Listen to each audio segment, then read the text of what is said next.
from the studios of Farm Journal Broadcast. Today on AgDay, the Dow soars to a new high. A new idea to get immigration reform through Congress.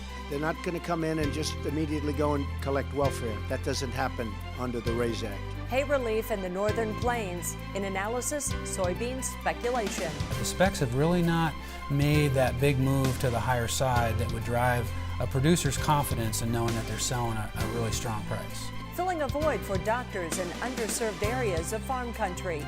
And a true bin buster. There goes. AgDay, presented by the Chevy Silverado. High-strength steel for high-strength dependability.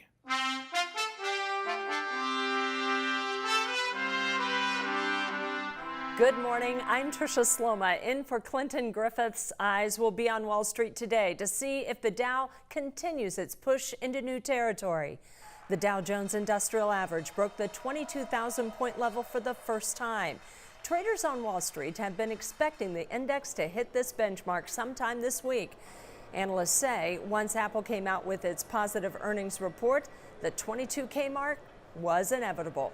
The Dow has been pushing higher since the election last fall. Responding to the news, President Trump said, "We picked up $4 trillion in net worth." Also from the White House, President Trump unveiling legislation that would place new limits on legal immigration and seek a system based on merit and job skills. The president appeared with Republican Senators David Perdue of Georgia and Tom Cotton of Arkansas at the White House to discuss the bill. Cracking down on illegal immigration is a hallmark of the Trump administration. The White House said that only 1 in 15 immigrants comes to the U.S. because of their skills, and the current system fails to place a priority on highly skilled immigrants. This competitive application process will favor applicants who can speak English, financially support themselves and their families, and demonstrate skills that will contribute to our economy. The RAISE Act prevents new migrants and new immigrants from collecting welfare and protects U.S. workers from being displaced. Perdue and Cotton introduced the legislation in February that would change the 1965 law to reduce the number of legal immigrants. It would limit the number of people able to obtain green cards to join families already in the United States. The American Farm Bureau told AgDay that it is studying the legislation in regard to how it may impact the clear agricultural labor needs of our farmers and ranchers. As we first reported last week, Japan is upping the tariffs on frozen beef imported from the U.S. The tougher fees went into effect on Tuesday. With the lack of a free trade agreement with Japan, the tariff now climbs from 38.5% to 50%.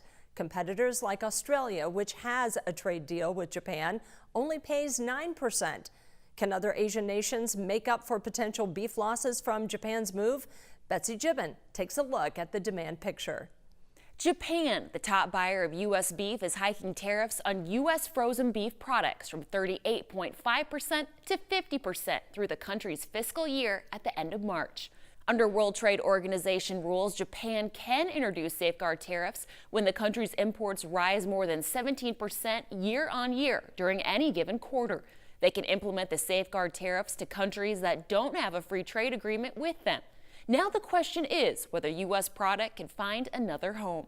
Well, I wouldn't count on China so much right now. I think we've got quite a ways to go with China, but we're still, our exports to South Korea and Hong Kong have been strong this year as well as to Japan. So we've got other markets that we're doing quite well in.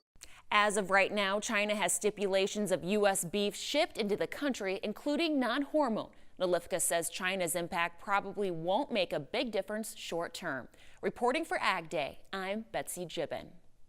Thanks, Betsy. About half of the beef the U.S. sends to Japan is frozen. U.S. exports of beef and beef products to Japan totaled $1.5 billion last year, making it the United States' top market. Now to the West Coast. Voting is now underway by members of the Longshoremen's Union on a 3-year contract extension. According to the Packer, the International Longshore and Warehouse Union is expected to approve the contract with the Pacific Maritime Association. The PMA represents shipping companies and ports. The union represents dock workers all along the Pacific coastline. Based on early voting results, the union anticipates approving the extension of the current contract through July 1st, 2022.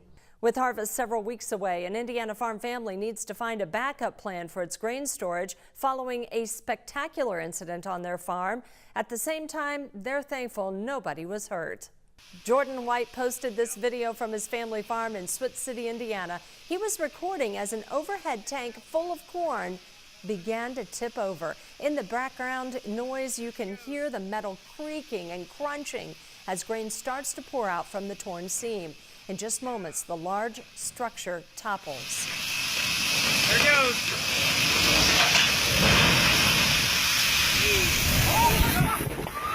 Yeah! We got a phone call, and our driver said that he was in there loading and heard it popping. And anyways, he walked outside to look at the sidewall of the bin and seen it was buckling, so we immediately came down here. So what we tried to do was we thought, well, we need to relieve the pressure on the bin because it's completely full of corn. And we did that to try to relieve pressure. Whenever we opened the hopper door and on the bottom of the tank, it sped up the process and made it curl even quicker. We got out from underneath of it, and we just turned our phones on video and sat there and watched it go. At that point, there's nothing else you can do. White says harvest starts in 3 to 4 weeks. He says they've lost not only the tank, but hundreds of feet of auger and the dump. He calls it a major, major loss. The video, as you might imagine, has gone viral. It's been seen more than 10 million times since Monday.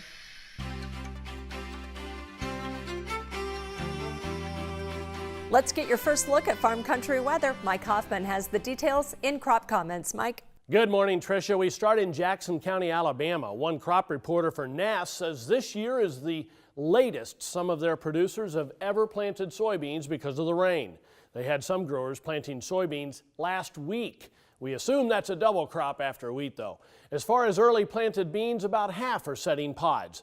Drought is hitting Europe, and the famed lavender fields in France are feeling the effects. The fragrant plant is used in perfume and cosmetics. Farmers who grow the crop say instead of having very long plant ears with a number of large flowers, they're seeing smaller plant ears, so they're unable to produce as much oil from the flower. The dry conditions also create a favorable environment for leaf hoppers, insects that carry a disease that affects the plants as well. And take a look at the weather map here back home. You can see a system in the Gulf will be producing some rain and a pretty strong cold front moving into the northern plains. I'll have details on your forecast, but first here are some hometown temps. Save time each day and receive the latest market prices directly to your cell phone with market updates. It makes it effortless to stay aware of shifting market prices. Just text Markets 8 to 31313 to get started. Up next in agribusiness, Tyne Morgan talks about the soybean market and find out what speculators are watching. Volunteers are stepping up to help ranchers in need of feed for their North Dakota livestock. And we learn about a program to help migrant farm workers get health care. And one of those doctors knows a lot about the work being done in the field.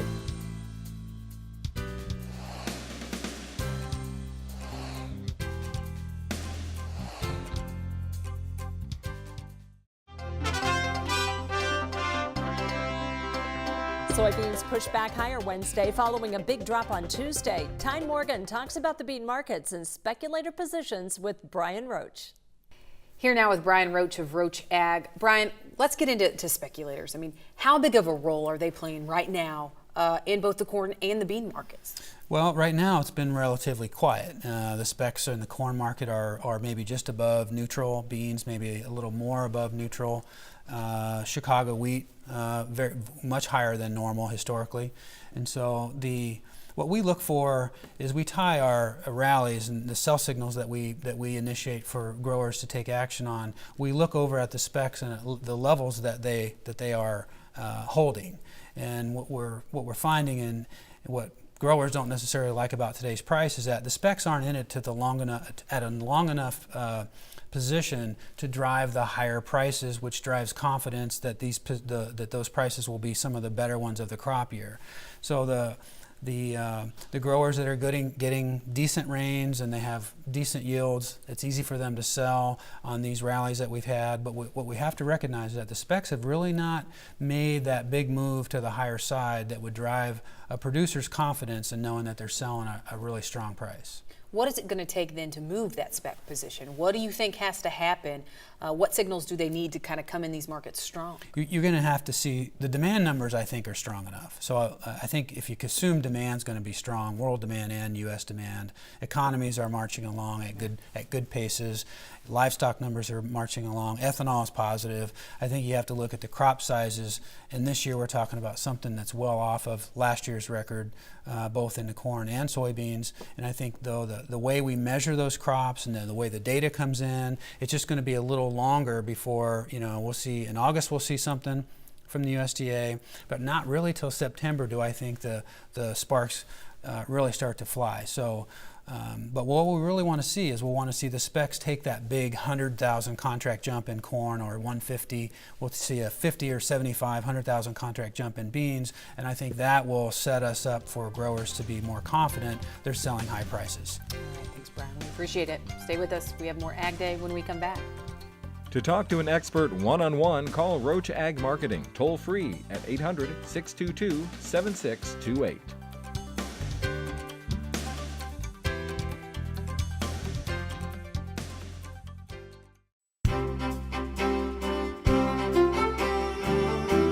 Welcome back to Ag Day. We have some air coming into the northern plains that will feel more like fall for some areas. This is a strong cold front coming into the Dakotas already. Good news with some rain in parts of the upper Mississippi Valley.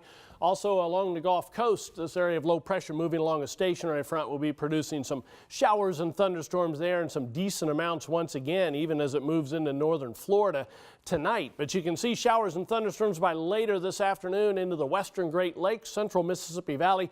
Just the hit and miss variety that you've seen out west all summer long.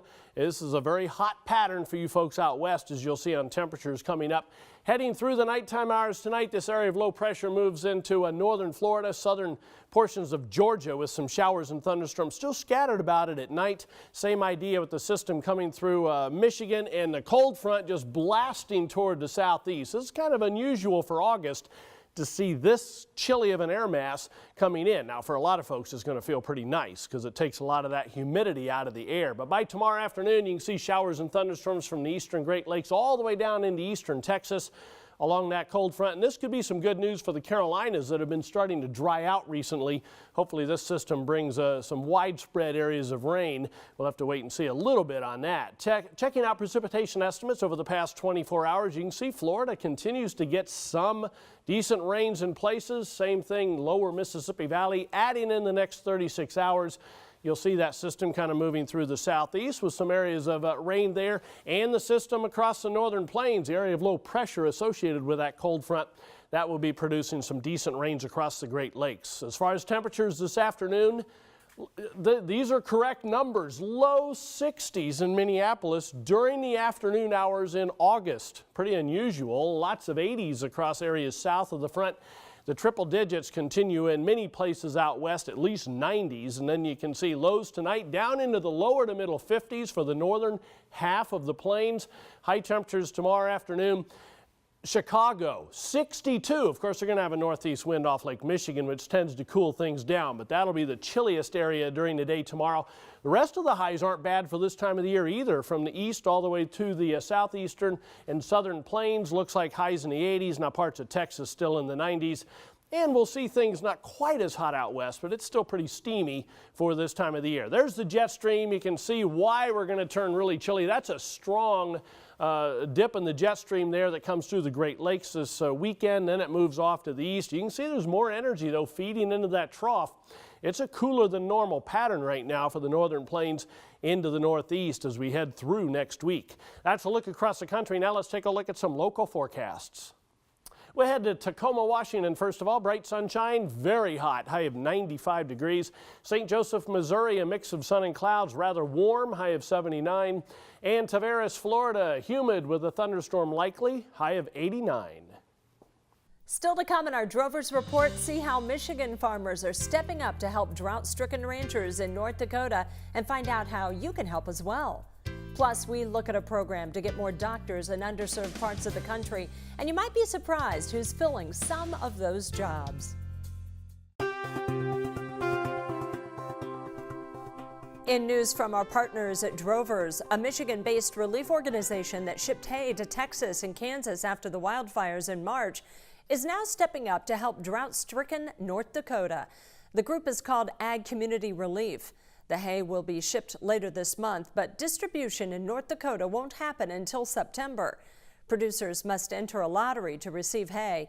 The state ag commissioner explains who's eligible. Producers that are eligible for this hay lottery must be in a D2, D3, or D4 county and own at least 25 animal unit equivalents. That would be in dairy, beef cattle, or sheep. I spent a few days in western and central North Dakota over the past weekend, and certainly as you get out into that area, it's very severely impacted. Forage production's down significantly, and our livestock producers are impacted negatively by these drought conditions. The Michigan hay and other donations are being collected at a site overseen by North Dakota State University in Fargo. The drought monitor shows 80% of North Dakota in some level of drought, and 45% is in the D3 or D4 categories, which are the most severe levels. The Ag Department is setting up a hay lottery for eligible producers in North Dakota. For those who wish to enter the lottery, they need to register online. The Ag Department also set up a hotline for others who wish to make a donation. That number is on your screen. Still to come, a former migrant farm worker is now helping people in those same fields where he grew up. We'll tell you about this unique program to fill the void caused by a shortage of doctors.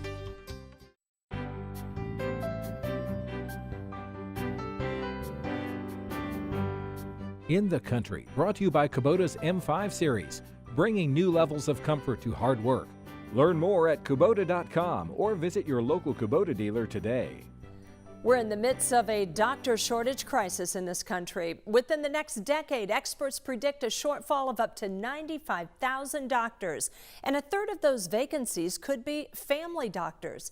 One program that trains doctors from other countries is helping to fill those gaps we see in underserved parts of farm country. Clark Powell has the details. There are few places in the U.S. with bigger health problems than California's Central Valley, where high disease rates and doctor shortages are severe. In Kings County, there is one primary physician for about every 3,000 people, 3 times the national average. A shortage only made worse by language and cultural barriers. Only 5% of California practicing physicians actually are Hispanic, yet 39% of the population is Hispanic. In an effort to make healthcare more accessible to all patients, UCLA reaches out to immigrant physicians like Dr. Jose Javier Hernandez. After getting a medical degree in Mexico, he came to UCLA in the hopes of getting into a family medicine residency and earning a license to practice in the U.S. Hernandez worked in the fields here growing up and saw the need for care firsthand. To have a provider that speaks their language and understand their culture, it makes a huge difference. In its 10th year, the International Medical Graduate Program selects the best and brightest immigrant doctors and puts them through rigorous training. In exchange, doctors who qualify agree to practice 2 to 3 years where primary care doctors are needed most, taking care of patients like Roselle Martinez. When she experienced chest pains recently, her husband rushed her to the ER, where Dr. Hernandez was ready to help. Which was good because my husband doesn't speak English. He speaks pure Spanish, so it was good that he explained to him what was going on with me. The 2 to 3 years these doctors spend practicing in underserved areas helps to fill critical gaps in patient care. But coordinators have noticed an encouraging trend. Of the individuals that have graduated and could go work wherever they wanted to, 75% remained in the underserved communities. Which means a program that changed the lives of these immigrant doctors is having an impact on the lives of their patients, who might have otherwise been overlooked. At UCLA Health, this is Clark Powell reporting. The program trains doctors not only from Mexico, but Cuba, Peru, and many other countries in Latin America. It is funded entirely through private donations. That's all the time we have this morning. We're so glad you tuned in. For Tyne Morgan and Mike Hoffman, I'm Tricia Sloma. Have a great day. AgDay is powered by Ram Trucks, America's longest-lasting pickups.